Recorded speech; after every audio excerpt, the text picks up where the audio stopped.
Muy bien, comenzamos el primer bloque de Diplomacia Parlamentaria en esta edición especial que tiene que ver con este congreso sobre el tema de la transparencia, sobre temas y ejes fundamentales para cualquier democracia y mucho más para la República Argentina, ¿no, Martín? Así es, porque hubo un foro donde, aquí en la Cámara de Diputados, donde participaron 9 países, incluido también Estados Unidos, para hablar sobre ética, transparencia y lucha contra la corrupción. Así es. Y nos acompaña la diputada nacional Carla Pitiot, diputada de Frente Renovador, y la diputada Karina Banfi, diputada de la Unión Cívica Radical. Gracias a ambas. No, gracias a ustedes. Gracias. Bueno, ¿resultados de este debate importante en la Argentina?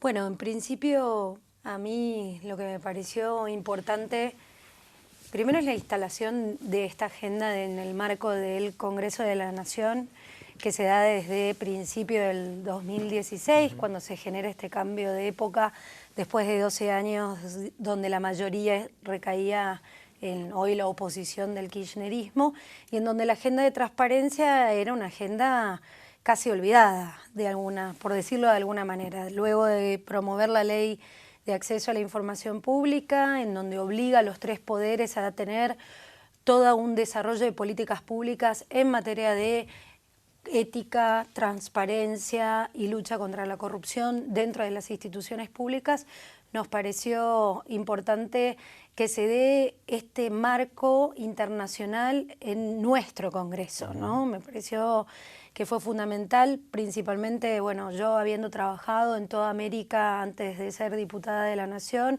verlos como anfitriones aquí en el Congreso fue realmente muy positivo, y principalmente un punto clave que tiene que ver con el acercamiento a algunas regiones o países que antes estaba vedado. Uno de ellos, Estados Unidos. Esta relación, este quiebre de relaciones entre Argentina y Estados Unidos, la agenda de transparencia creo que ha generado una revinculación importante, y en donde han sido los principales financiadores del Congreso que se dio hace 2 semanas aquí en Argentina. Claro. Eso y es Carla, importante. también una primera opinión, Sí. una primera reflexión. No, como primera opinión me parece que siempre celebrar estos ámbitos de conversación, de debate, donde por supuesto uno le da como orgullo ser anfitrión de otros compañeros parlamentarios de otros países, donde también se plantearon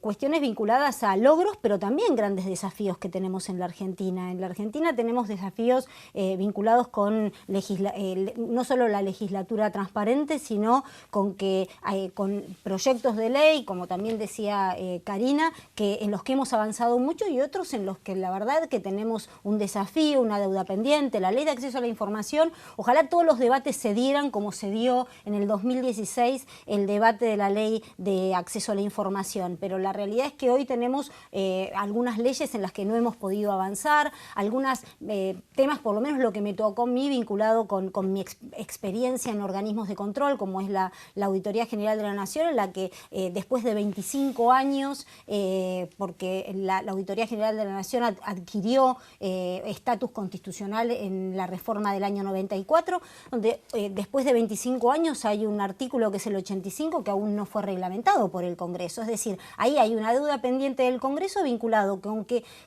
tipo de control queremos en la Argentina. El sistema de control nosotros decidimos hace 25 años que se modificara, pero hoy ya tenemos una experiencia vinculada a cuáles son las luces y las sombras del sistema de control en la Argentina, y la verdad es que tiene algunas sombras y tenemos que enfocarnos en esas sombras para ver qué facultades le podemos dar a la Auditoría General de la Nación para que cumpla con su máxima plenitud vinculada con el control del gasto público.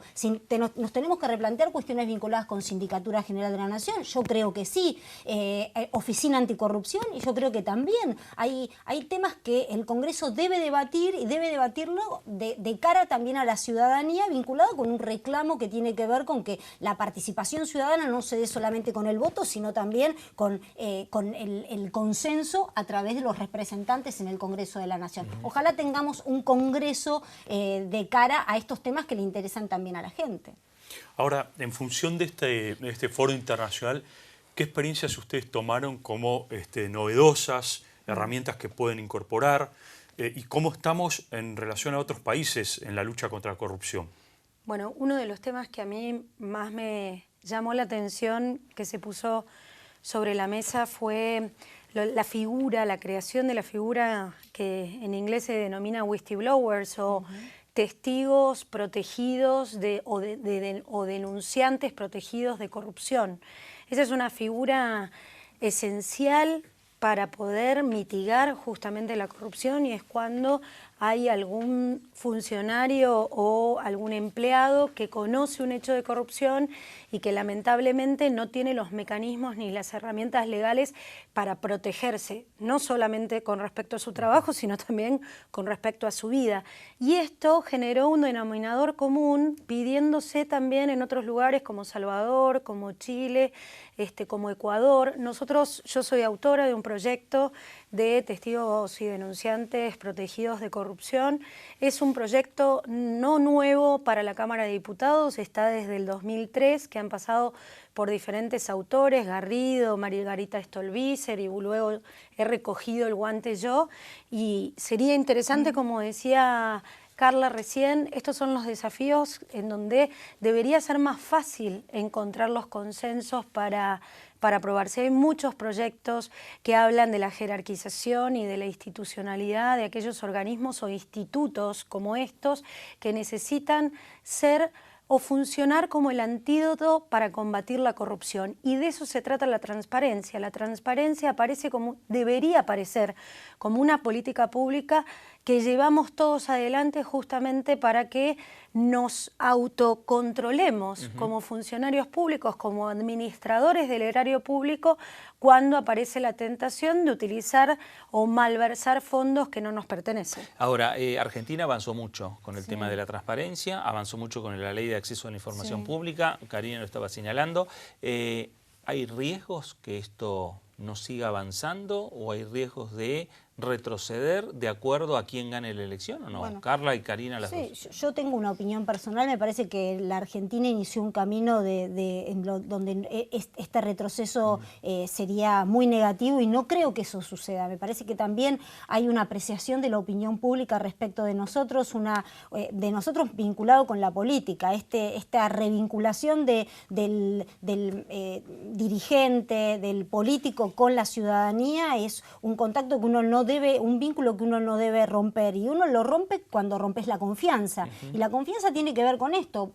Karina lo señalaba muy bien, los proyectos de ley que hoy están en el Congreso, tal vez esperando que nosotros desde la política nos sentemos a buscar los números necesarios para poder tratarlos, es también una deuda que tenemos con la ciudadanía. Cuando Karina hablaba respecto del susurrador o de esta figura que la verdad que en otros países ha servido tanto, y yo como dirigente sindical, nosotros lo estamos pidiendo en la Internacional de Servidores Públicos. Es una figura que protege al trabajador frente a la noticia o al acontecimiento de tomar conocimiento de un hecho de corrupción, y muchas veces porque la política está por encima muchas veces de la técnica y de no poder tener las herramientas suficientes como para poder ir a la justicia, para poder tener las herramientas de defensa a un trabajador, a un funcionario público y demás. Me parece que la ley de ficha limpia que hemos intentado con Karina y con otros diputados del Congreso, que se tratara esto de decir, bueno, ¿qué tipo de gobernantes queremos tener? Tiene que ver mucho con qué tipo de candidatos estamos votando. Entonces, son todos estos avances que nosotros son gestos hacia la ciudadanía. Yo soy de la oposición, pertenezco al Frente Renovador, y nosotros no vamos a discutir, por supuesto, el hecho de que no hay que retroceder en estos temas. Me parece que es un gesto hacia el ciudadano de haber conseguido poner en agenda el tema de la lucha contra la corrupción y haber puesto en agenda la transparencia de los gobiernos abiertos. Y la verdad que sería muy malo para la democracia retroceder en estos temas. Ahora, hubo países, bueno, en el caso concreto, por ejemplo, del testigo protegido, Brasil, por ejemplo, está muy avanzado, pero en estas charlas, en estos debates que hubo en este Congreso, también surge el tema, por ejemplo, los foros parlamentarios, ¿no? En algunos países donde es un tema que está mucho más avanzado aquí y más clara esa figura en cuanto al proceso que puede tener un legislador ante un caso eventual de un desafuero. ¿Cómo lo vieron esto ustedes? Bueno, nosotros, a ver, primero, el fuero es una garantía que tenemos aquellos que trabajamos con la expresión. Y eso no es un tema menor, ¿no? Porque nosotros no es lo mismo un ciudadano de a pie con respecto a lo que dice o las coberturas o las protecciones y garantías constitucionales que tienen en relación a un servidor público, en este caso, no aquellos que estamos en gestión, sino que justamente estamos trabajando con nuestra expresión. Y creo que hay, desde su inicio, una muy mala interpretación judicial de la ley de fueros en términos de lo que realmente protege a cada uno de los individuos, digamos, que cumplen funciones de legisladores. Creo que en ese sentido hay una, yo diría, capciosa, mala interpretación en términos de lo que significa interpelar al poder, ¿no? De un poder con respecto a otro poder, y cuáles son esas jerarquizaciones que tiene que tener la justicia sobre otro poder cuando está investigando corrupción. Lamentablemente esto no es un tema nuevo, está afectado desde el inicio de la creación de lo que han sido los fueros federales en relación al fuero de corrupción, de la investigación de hechos de corrupción, que es en donde se pone en tela de juicio el fuero, porque si estamos hablando de un delito común, digo, si a un diputado se lo acusa de un robo común, digamos, claro, o una muerte común, casi que les diría, no hay una interpelación con respecto a cómo se debe aplicar ese fuero, pero cuando se trata de corrupción,